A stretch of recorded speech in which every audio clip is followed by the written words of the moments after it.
Achiever. இந்திய பிரதமர் மன்மோகன் சிங்கை இப்படி வர்ணித்தது அமெரிக்க இதழான டைம். பிரதமரை மட்டுமல்ல, இந்தியாவின் சாதிக்க முடியாத நிலையையும் மறைமுகமாக சுட்டிக்காட்டியது இந்த ஒற்றை சொல். டைம் இதழ் இப்படி கூற காரணங்களும் இல்லாமல் இல்லை. இந்தியாவின் பொருளாதாரம் தொடர்பான புள்ளி விவரங்கள் அனைத்தும் கவலை தரும் வகையிலேயே இருந்தது. இதிலிருந்து விடுபட சீர்திருத்தங்கள் தான் ஒரே வழி என கூறப்பட்டது. பாலிசி பாராலிசிஸ், அதாவது முடங்கிய கொள்கை என தொழில்துறை பக்கம் இருந்த விமர்சனம்.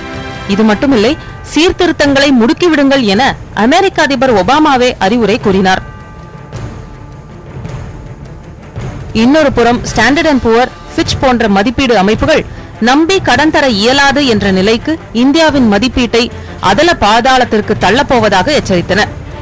இப்படிப்பட்ட சூழ்நிலையில்தான் அரசின் பொருளாதார சீர்திருத்தங்கள் இந்த ஆண்டு இறுதியில் கிடுகிடுவென வேகம் எடுத்தது.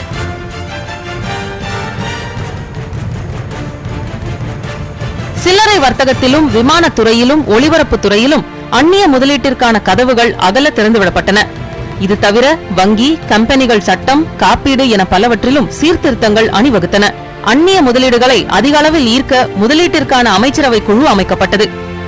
வெளிநாடுகளிலிருந்து இந்திய நிறுவனங்கள் நிதி திரட்டுவதற்கான விதிமுறைகளும் எளிமையாக்கப்பட்டன. அந்நிய முதலீடு உள்ளே வர தடையாக இருந்த தடைக்கற்கள் அகற்றப்பட்டன. பங்கு சந்தை முதலீடுகள் பக்கம் மக்களை ஈர்த்து அதன் மூலம் தொழில்துறை வளர்ச்சிக்கும் அரசு அச்சாரமிட்டது. இது தவிர மானிய விலையில் ஆண்டிற்கு 6 சிலிண்டர் மட்டுமே தரப்படும் என்றும் மக்களின் வங்கிக் கணக்கில் நேரடியாக மானிய பணம் செலுத்தும் திட்டங்களையும் அரசு அறிவித்தது. கடும் எதிர்ப்புகள் எழும் என தெரிந்தும் டீசல் விலை முன்னெப்போதும் இல்லாத வகையில் லீட்டருக்கு 5 ரூபாய் உயர்த்தப்பட்டது. இந்திய பொருளாதார சீர்திருத்தங்களில் முதல் அத்தியாயம் 1991ஆம் ஆண்டு தொடங்கியதென்றால் 2012இல் இன்னொரு அத்தியாயம் தொடங்கியது என இதை வர்ணிக்கின்றனர் நிபுணர்கள். இந்தியாவை சிக்கல்களிலிருந்து விடுவிக்க அரசு பல வழிமுறைகளை கையாண்டாலும் அது அதிகம் நம்பிய வழி அந்நிய முதலீடுதான். அந்நிய முதலீட்டிற்கு இந்தியாவில் ஒரு தரப்பில் கடும் எதிர்ப்பு இருந்தாலும் பொருளாதாரம் உலகமயமாகிவிட்ட இந்த சூழலில் இது தவிர்க்க முடியாது என்று நிபுணர்கள் வாதிடுகின்றனர்.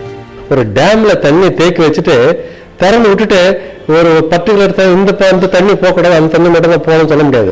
வெள்ளம் அடிச்சுதான் வரும். அது இந்த பிளட் கேட் திறந்து விட்டாச்சு, அந்நிய முதலீடு வரத்தான் செய்யும், அதை தடுக்க முடியாது. அந்நிய முதலீடு இன்னைக்கு வந்துட்டு இருக்கிறது 40% ஏழை மக்களையும் அதுக்கு மேல 10-20% இருக்கிற இந்த லோயர் மிடில் கிளாஸ் பாப்புலேஷன் நம்பி வரலாம். அவங்க இன்னைக்கு இருக்கிற இந்த booming bulging middle class population 400-500 million people இன்னைக்கு middle class population, middle and upper middle rich, இவங்களை நம்பிதான் அந்த foreign direct investment in retail sector வந்துட்டு இருக்கு. அரசு தான் எதிர்கொள்ளும் பொருளாதார சிக்கல்களை சமாளிக்க கடுமையான நடவடிக்கைகளை எடுக்க வேண்டியிருக்கிறது. அதே சமயம் இது போன்ற நடவடிக்கைகள் சாமானிய மனிதனின் பாக்கெட்டை பதம் பார்ப்பதாக பல சமயங்களில் அமைந்து விடுகிறது. இதற்காக அரசு தன் கடமையிலிருந்து நழுவவும் முடியாது. கரணம் தப்பினால் மரணம் என்ற சூழலில் கம்பி மேல் நடக்கும் கழைக்கூத்தாடி போல் நடந்து வரும் அரசு இலக்கை தொடுமா என்பது 2013இல் தெரியும். புதிய தலைமுறைக்காக சேஷகிரியுடன் ராஜராஜேஸ்வரி.